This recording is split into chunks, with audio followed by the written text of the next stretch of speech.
Hello students, good morning. स्वागत है आपका सीएमजे प्रखर ई लर्निंग के प्लेटफॉर्म में। और हम पढ़ रहे हैं मटेरियल साइंस, जिसमें कि हम एटम के बारे में डिफरेंट पॉइंट को बहुत ही प्लेवे मेथड में, बहुत ही इजी वे में आपको समझाने की कोशिश कर रहे हैं। तो एटम जो कि एक इंडिविजुअल पार्टिकल है, छोटा पार्टिकल है, जैसा कि हमारे महर्षि कनद जो कि एक फिलोसफर हुआ करते थे, उन्होंने भी बताया था।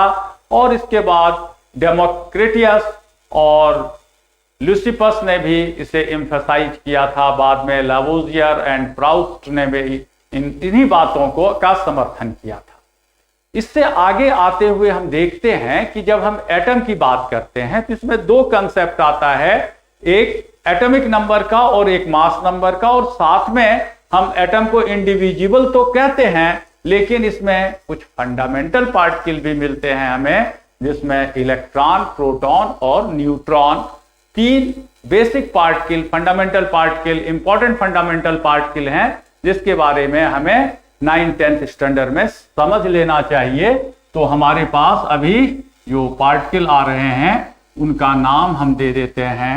इलेक्ट्रॉन ये लिखा, प्रोटॉन लिखा और न्यूट्रॉन लिखा। यहां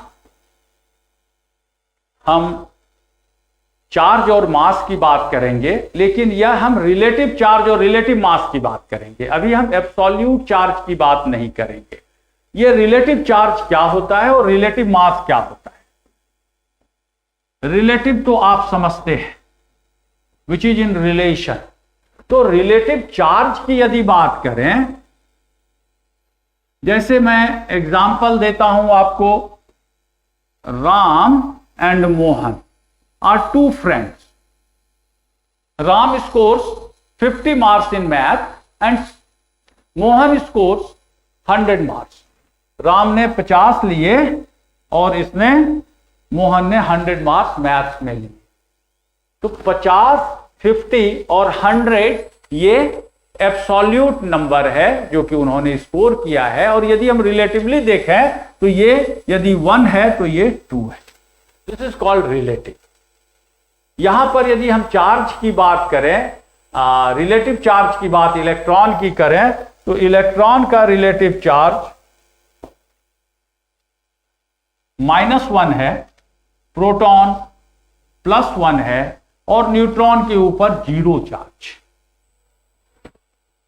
यदि हम बात करें इसके मास की, ये चार्ज हो गया। और यदि हम बात करें मास की, तो मास इलेक्ट्रॉन का बहुत ही कम होता है, करीब 1:18, 60 टाइम्स लेस होता है मास ऑफ प्रोटॉन से। तो इसके मास को हम अप्रॉक्सीमेटली 0 कह देते हैं और इसे 1 कहते हैं, और ये भी 1 मास है। अब इनकी पोजीशन यदि मान लें कि ये एटम का एक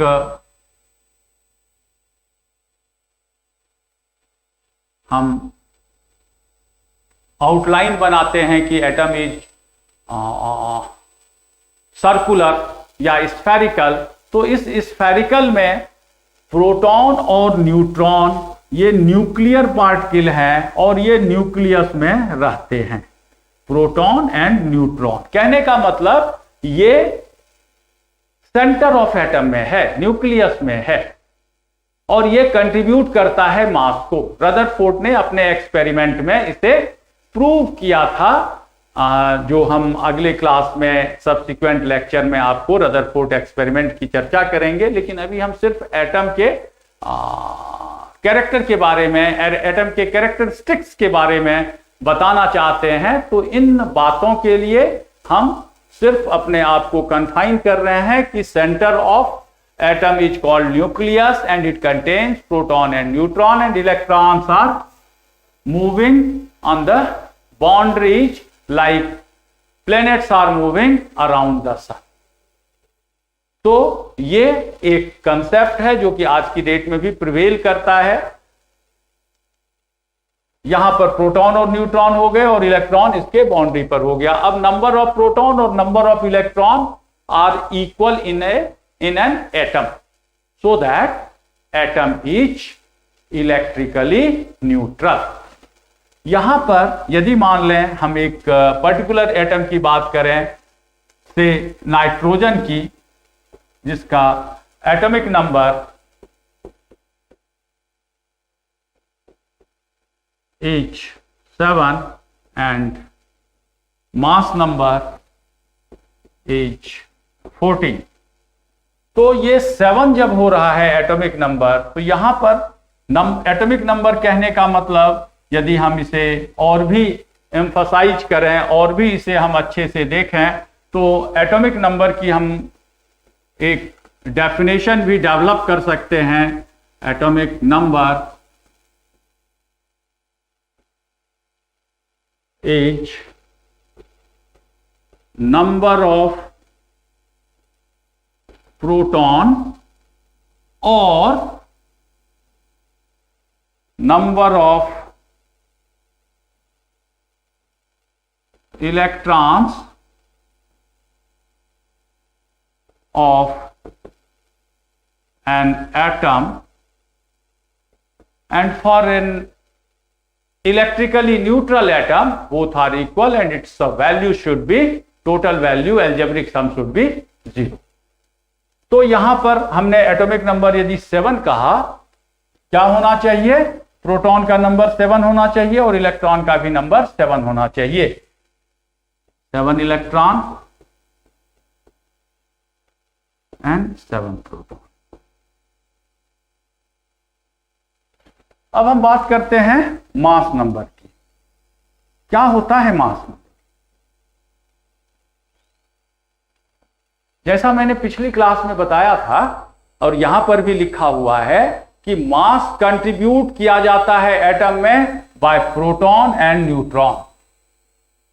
इनके पास मास कंटेन करने वाली क्वालिटी है, तो ये मास कंटेन करते हैं। और यहां पर सारा mass, almost entire mass of the atom is concentrated, is focused, established in centre of the atom which is called nucleus. So mass number is number of proton plus number of neutron। अब बात करते हैं फिर हम nitrogen की। Nitrogen जिसका कि mass number 14 है, नंबर ऑफ प्रोटॉन तय हो गया 7, नंबर ऑफ इलेक्ट्रॉन तय हो गया 7।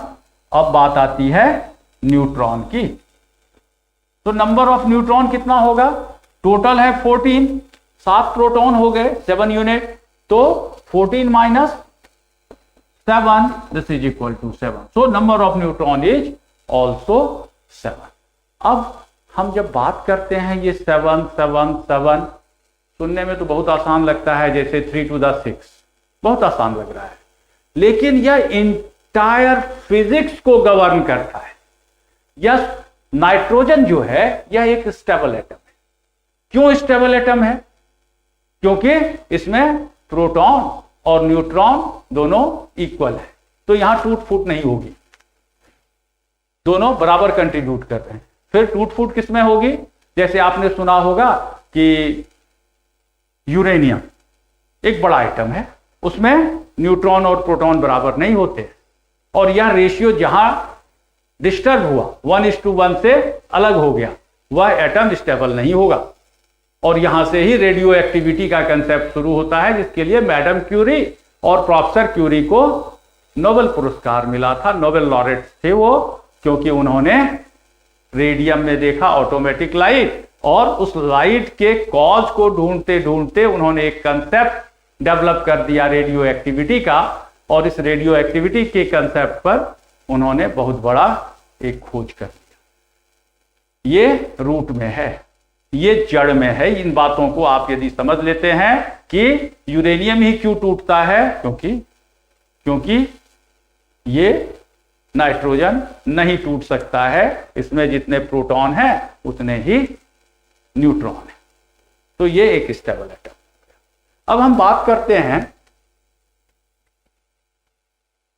अब हम बात करते हैं डिफरेंट एलिमेंट की, जिसमें एटॉमिक कॉन्फ़िगरेशन की भी हम बात करेंगे, इलेक्ट्रॉन के पोजीशन की भी बात करेंगे, और इसे क्या इसकी प्रॉपर्टी गवर्न होती है इसकी बात करेंगे। अभी इस लेक्चर के लिए मैं यहां पर फिर विराम देना चाहूंगा। इस लेक्चर की अच्छाइयों को यदि आप सराहें तो इसे लाइक करें, सब्सक्राइब करें और अपने फ्रेंड्स में शेयर करें। Thank you.